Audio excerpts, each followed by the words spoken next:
I feel like it started way back when my mom used to take me out to like, clothing stores, and she'd make me like fotuas out of any fabric that she could find which looked good. She didn't care about what those fabrics were used for in other ways. All she cared about that it was comfortable, and all she cared about was that I looked good. So I think that instilled in me this sense of wanting to make my own clothes. So that was back when I was like 10, 11, even 9 years old. So you fast forward from that till about 2018, 2017, where a cousin of mine wanted to start this clothing line. And he told me, Jay, I'm going to this market. Do you want to come with me? I could use some guidance. So I was like, sure. So we went to that market. We saw like a few jackets that we thought looked really good. And he didn't really have enough money to purchase the minimum quantity amount that you have to purchase. So I was like, all right, Meraz, let's do one thing. I put in half the money, you put in half the money. And let's just buy all this, and then I take profit from my side, you take profit from your side. So that's how this other clothing brand started, which was called Essentials Limited.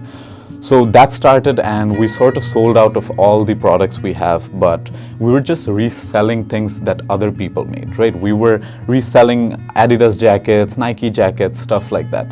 So there was this itch inside me that always like push me to do something that I designed, that I made, and I showed to the world, right?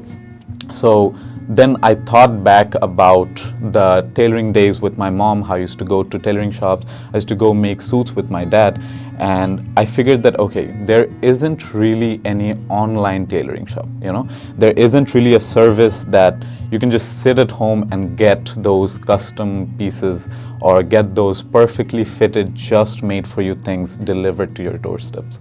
So in 2018, I started thinking of this idea of an online tailoring shop. But what happens usually with people who start their ventures is that they get clouded with the thoughts of obstacles. I started to think about how hard it's going to be.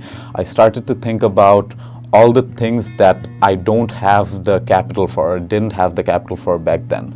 So I put off that idea, but about 6 to 8 months later, I was like talking to a friend at night, and I was telling her how I really want to start something, but I don't really know what. But then it hit me that I had this idea about an online tailoring shop, and every idea is going to have some things that before starting, we think that, okay, we can't get past this, but we just have to start. And I knew that I had to start it that day, that night. Otherwise, I'm just going to keep on procrastinating. So that's when I decided to think of names. That's when I started to think of logos. And so that night I started making the logos. I started thinking of names, and I thought of 3 to 4 names before Tapered, and they were also good. They were also for contention. But as soon as that name, that Tapered, hit my mind, I realized that, okay, it just feels right. This feels like the name I should go for.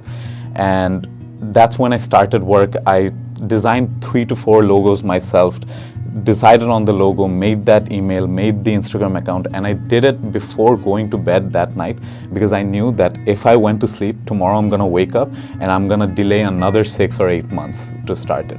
So that's basically how Tapered was born.